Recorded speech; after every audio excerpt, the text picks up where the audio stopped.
The views and opinions expressed on this program are those of the participants and do not reflect the views of BronxNet or the program underwriters.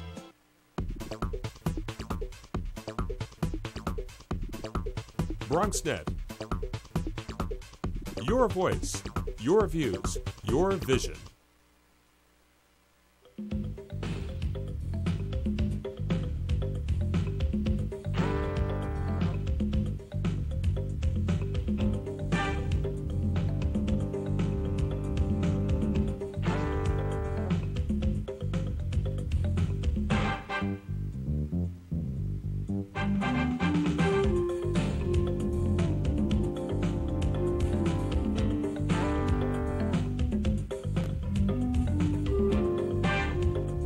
Good evening and welcome to BronxTalk.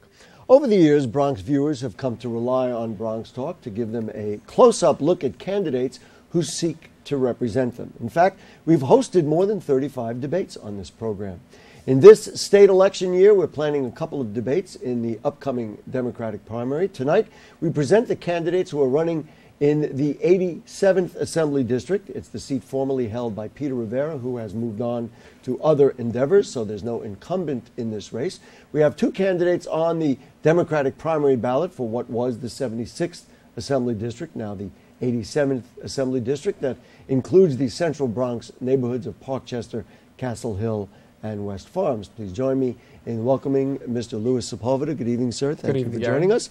And also Mr. Daniel Figueroa. Thank you, sir, for joining us. Good evening. Gentlemen, as we have discussed beforehand, by the way, there will be no phone calls tonight because of the nature of our program.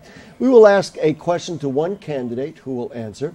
Then the other candidate can respond to lead off a short, free-flowing dialogue with the original respondent having the final word. There will also be an opportunity for closing statements from each of the candidates, and we ask throughout the program that you don't interrupt your opponent. You be brief and to the point and not repetitive, so that viewers have the best chance to hear discussion on as wide a range of subjects as possible.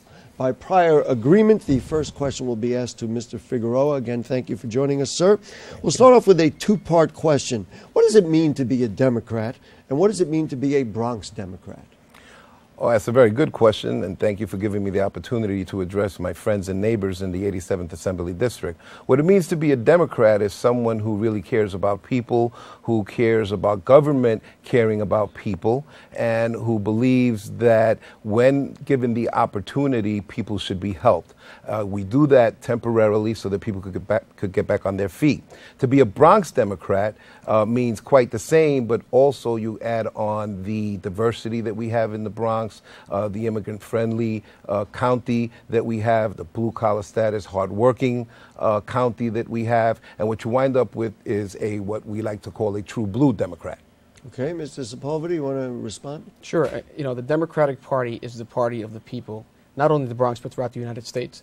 It's demonstrated historically that it protects the interests of the poor, of the little guy, of the people who are the people who are the biggest targets of government.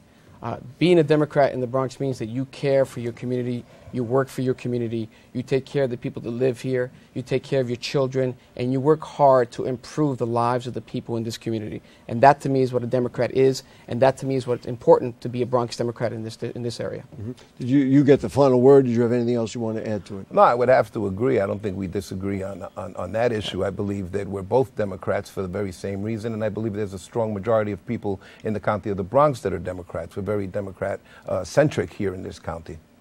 Mr. Sepulveda, a two-part question for you. Okay. Evaluate what it means to be a good elected official, and give me an evaluation of elected representation in the Bronx. How are your potential colleagues doing?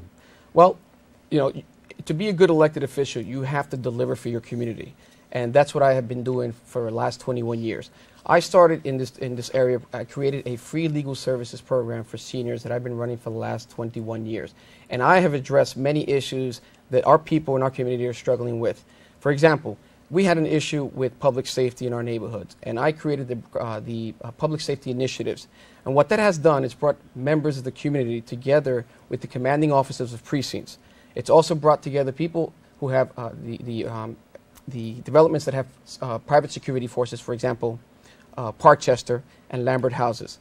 And we bring people together in a town hall style meeting. And what we do at these meetings is we discuss how to improve public safety. You know, nothing is going to improve with the police department with crime unless you have the community involved.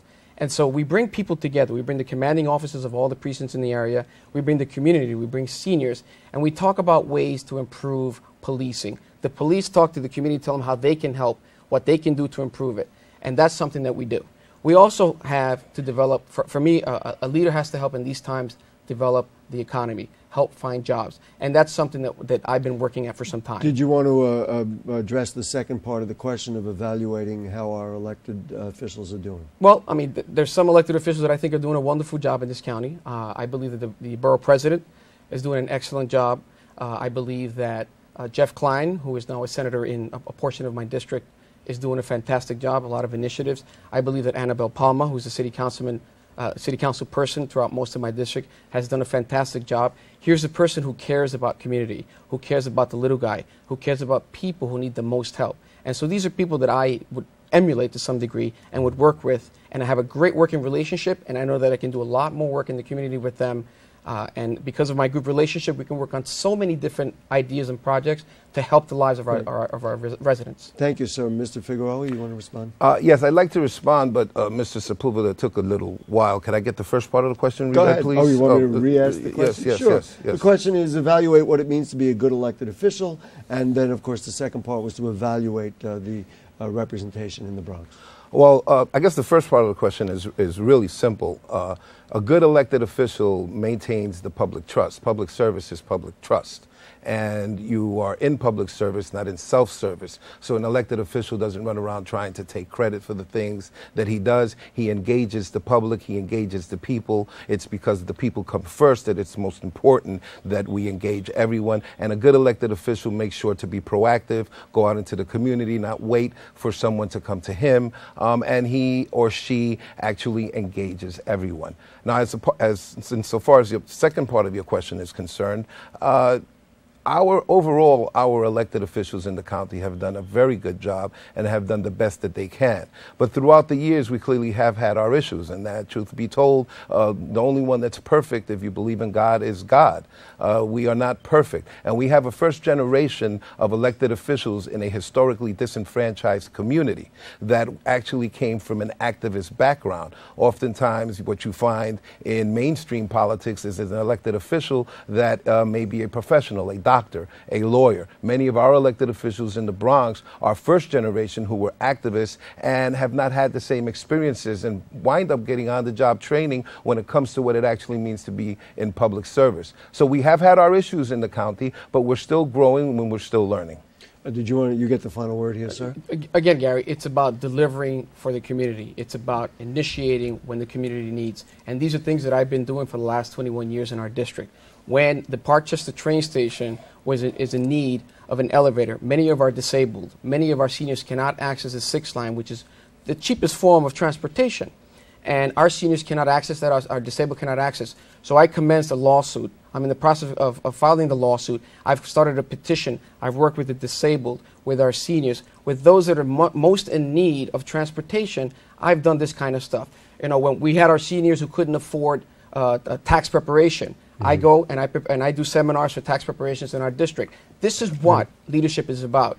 When you see a problem and deliver it. Let's let Mr. Figueroa respond. I want the voter to be very clear that Mr. Sepulveda may have indicated that he started a clinic for seniors in the past 21 years, but his public safety seminars and the Parkchester train station issue only developed in the last 2 years. And in fact, it was when he was running for office that he actually became this community leader that we hear about today. I have been in the community for 20 years doing public service, engaging the community, politically active, politically involved, a community activist. I've done a myriad of things for the community, and it has a 20-year time period to it.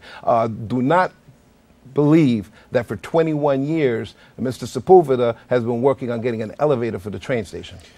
Well, look, you get the final word here, and then we'll move on. 21 years, I've provided over 100,000 hours of free legal services to our seniors.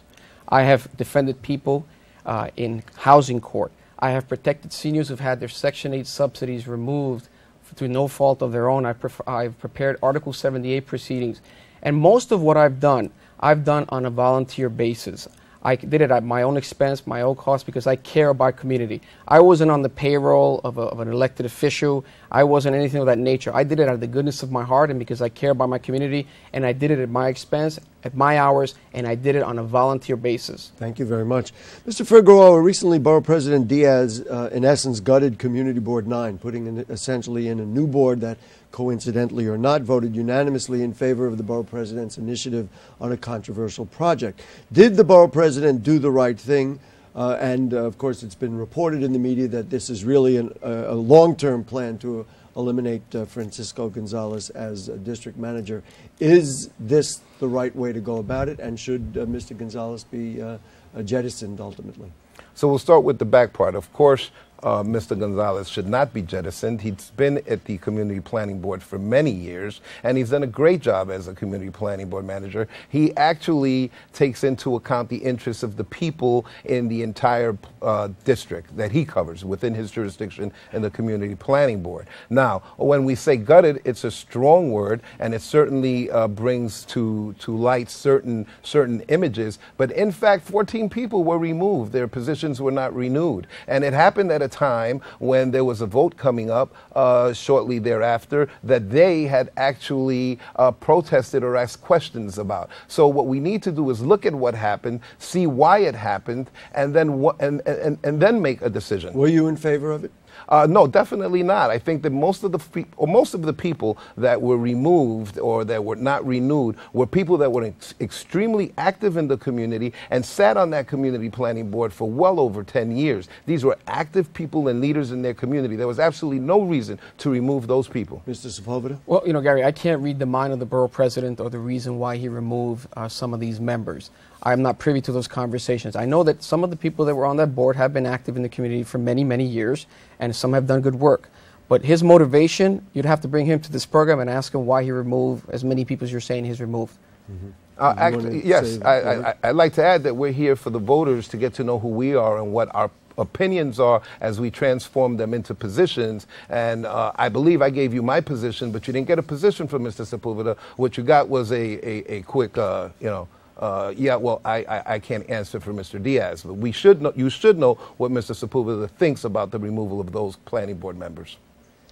I'm going to continue with your question, sir, on a similar topic. One of the board members is your communication director, Ken Thomas, one of the ones that has been replaced, the former members.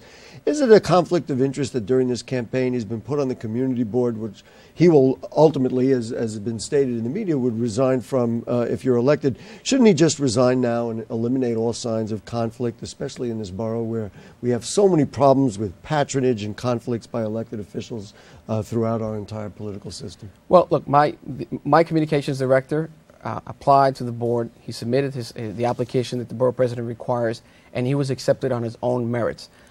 His name is Ken Thomas. Ken Thomas is an example of someone who should participate on a community board and on events in this community. He's a fantastic young man who's highly educated, who's worked very hard. He came from a very difficult background. He now has the master's degree. He's highly qualified to participate in any community board.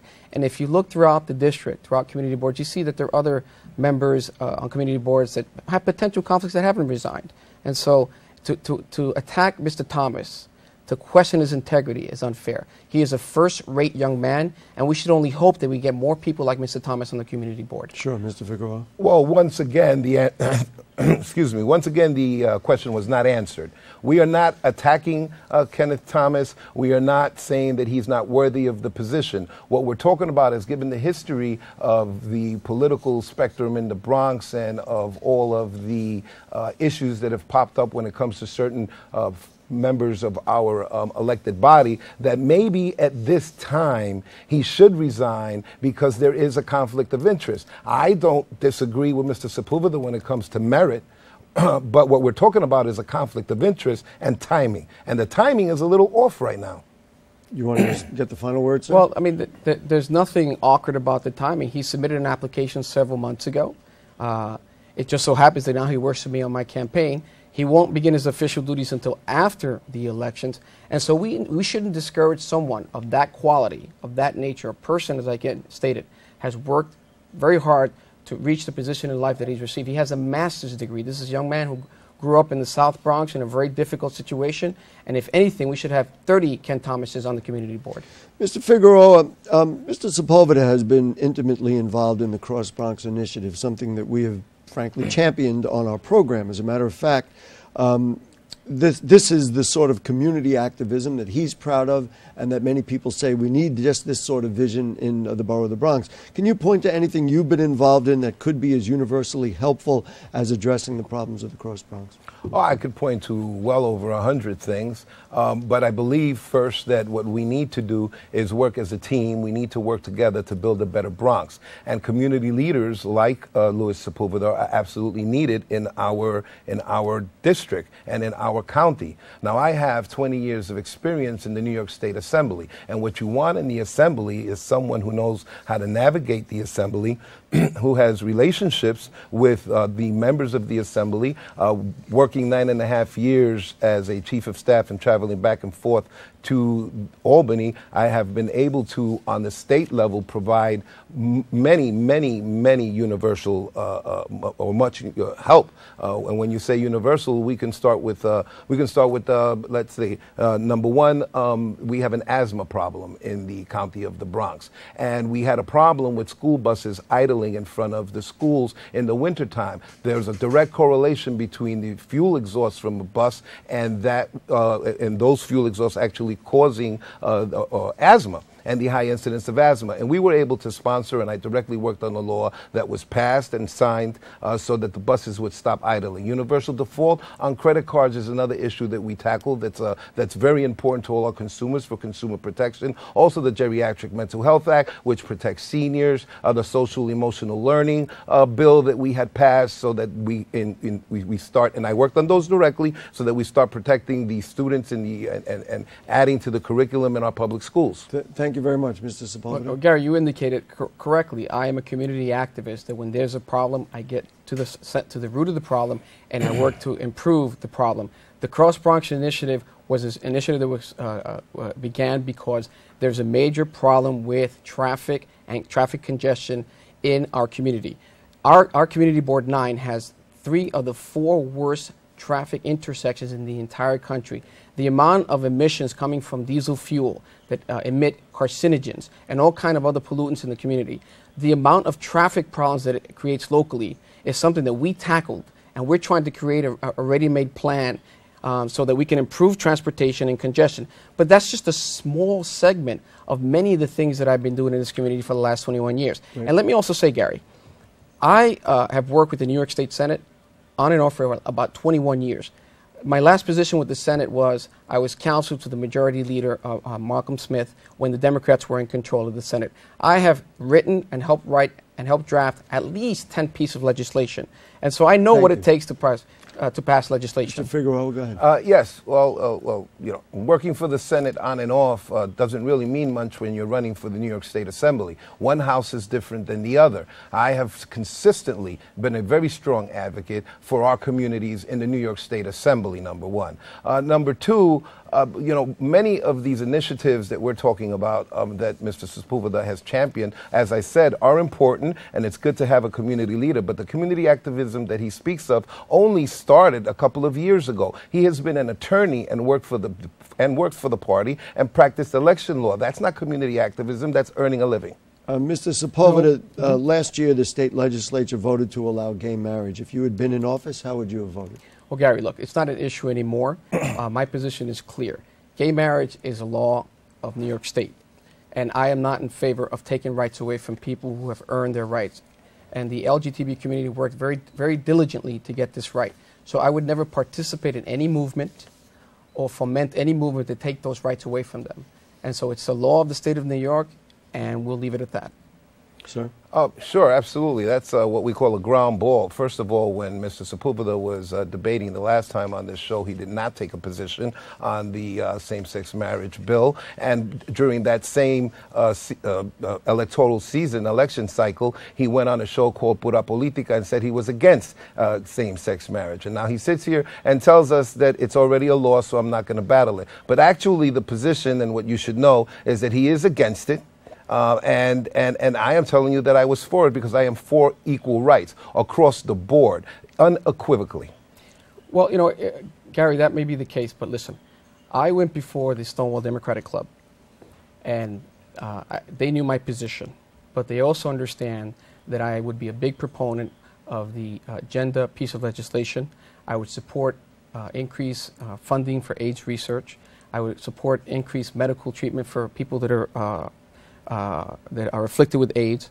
I have supported and helped young men and women that are part of the LGBT community that have been left homeless. I've defended them in court. I went before the Stonewall Democratic Club. I went and paid my respects and went to their endorsement meeting. And they thought enough of me to think that I was the better candidate to represent their agenda and their concerns, and I was able to receive the endorsement of the Stonewall Democratic Club. You want to respond, and then we'll give him one more chance. Yes, sir, absolutely. First of all, what Mr. Sepulveda says is that they thought he was the better candidate. Well, I was not interviewed by the Stonewall Democrats, so they never got the opportunity to see who I was or to talk to me or to understand my demeanor, my character, or what my positions are. In fact, that actual endorsement created an incredible uproar in the LGBT community because, in fact, everyone was upset that someone who is anti-same-sex marriage but may be a proponent of all these other bills, which of course I am because I've been consistent. My position has been consistent for 25 years in political activism and consistent in 9.5 years of working in the assembly on that issue, which is exactly the same as Mr. Sepulveda, except that I'm not an opportunistic person. Do you want to say? Well, I mean, the reality is that the Stonewall Democratic Club calls, emails, and invites everyone to attend their endorsement meetings. Mr. Figueroa my opponent had the option of going to one of these, to go into the endorsement meeting, and he failed to do so. I showed them their respect. I went there. I met the board members. They asked me questions. They were aware of my position, but they still, regardless of interestingly enough, he deferred to Mr. Diaz, but I was able to Mr. Diaz, but he happens to be thinking Mr. for me. Figueroa, let's just let him finish. And sure. My most humble apologies. I was there. I faced their questions. I opened myself up to questions that everyone knew, but I obviously explained to them my position on other issues that are extremely important to the Stonewall Democratic Club and the LGBT community. And again, at the end of the day, I went. My opponent didn't. They still felt, despite knowing his position, they still felt that I was the better candidate, and I would be the better proponent for other issues that are very important to that community. We're just minutes away from our closing statements, so I'll just ask kind of a generic question, and both of you can weigh in on it. The fact is, the winner in this race will be determined by only a small percentage of eligible voters in the 87th district, and frankly, that's the kind of show we get in every district in the Bronx. Why is this so? Why are Bronx voters mostly apathetic, and how do you change that? It's really sad. 9 out of 10 registered voters in our district do not vote. The last election, there are over 54,000 registered voters and less than 5,000 voted. One of the problems is that there is a huge disconnect between the elected official and the voter. We're short on time, so why is that so? We need more connection. We need more people and elected officials to come out. And one of the things that I will do as Assemblyman Daniel Figueroa is to engage annually in a State of the District address. I think that when you come back into the community, you'll be able to engage people when you explain your legislative agenda and how you spend the tax dollar when you're debating the budget in Albany between January and February. Mr. Sepulveda? Well, Gary, one of the problems, the way you tackle that issue is, first of all, you have to register a lot of people. But you also have to do what I've been doing in the community for 21 years, and that's helping the community, letting the community get to know who you are. Additionally, during my 2010 race and this race, I have knocked on well over 15,000 doors. I talk to people every night. I go out and speak to people. You connect with people by going to the voter. I am a fixture at our train stations. I am a fixture at our senior centers. People know who I am because I go and I make it a point to reach out to them, to listen to their concerns so that I can do things like the Cross Bronx Initiative, like the MTA lawsuit, like a lot of the senior programs We've that got I about do, 20 and disabled seconds, programs. and I want to give him the final word as per our original instructions. Go ahead. Yes. Well, the most important thing is to engage the voters. It's not being at the train station, but it's renewing the public trust in government. Okay, we are at the gentlemen. Thank you very much, and I know it's rushed. We have so much to talk about, and we all are so enthusiastic about the people of the Bronx, and that's of course how it should be. So, Mr. Figueroa, according to our guidelines, you will get the first chance to do a 1-minute closing statement. Thank you, Mr. Axelbank. Thank you, Mr. Sepulveda, for agreeing to sit at the stage with me. The most important thing that the voters need to know is that I have been here for 25 years in the district. I am a product of the district. I have the experience that is necessary to be Assembly Member Danny Figueroa. I am and know the district from one corner to the other. I know that our district is much more than Parkchester and Castle Hill. It includes Van Ness. It includes Stratton Park. It includes West Farms. I have collected signatures. I have given out gifts. I have done coat drives. I have given out toys for 20 years actively. I have gone to food pantries. I have actually done the work and walked the talk that is necessary to understand the community. 15 seconds. I am concerned. I understand the issues of the community. I understand the concerns of the community. I have shared in the hardships of the community, and I want to help lead our community and our district to its triumphs. Mr. Figueroa, thank you very much for your participation. Mr. Sepulveda, your turn. Yes, I have been a person that has proven that I get things done and I care about my community and work to improve my community, as you can see by many of the programs that I've started on a volunteer basis. And my work has been recognized by many, including many unions. That's why I've been endorsed by the Bronx Democratic County Committee, the Working Families Party, 1199, 32BJ, DC 37, Consumer Union, the New York League of Conservation Voters, Local 12, and many, many other unions have endorsed me because they believe that I represent their interest and the interests of the community. And I will continue to do that. I work for this community. I will do anything possible to bring more jobs to our community, because that's one of the things that we didn't get an opportunity to elaborate on, and that's one of the most important issues. And I will continue to do that by expanding and creating an area where people feel like they can come and invest their money, and businesses and commercial centers can improve. Thank you very much. And that's what Luis Sepulveda is about, and that's what I'll continue to do in our Daniel community. Figueroa, thank you very much. We're out of time. Thank you. And Thank you. Luis Thank Sepulveda, thank you very much. We hope the voters will continue the dialogue with you out in the streets, and of course on September 13th have everybody come on out and vote. Yes, and remember, it's a Thursday, not a Tuesday. That's very confusing to Very folks. true. You got to come out on a Thursday.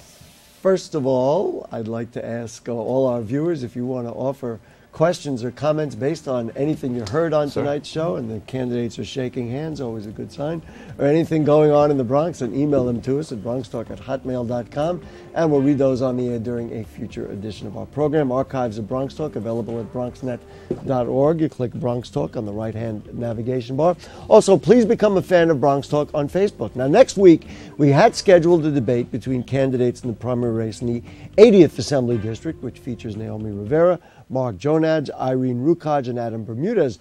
But one candidate, Ms. Rivera, has reported a schedule conflict. We're not sure how the deliberations will play out, so I can't say for sure when that debate will air, whether it will be next Monday or during a special edition of our show.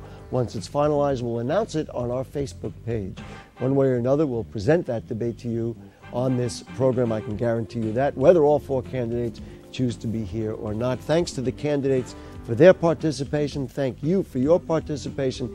Make sure you vote on the 13th, a Thursday, and good night.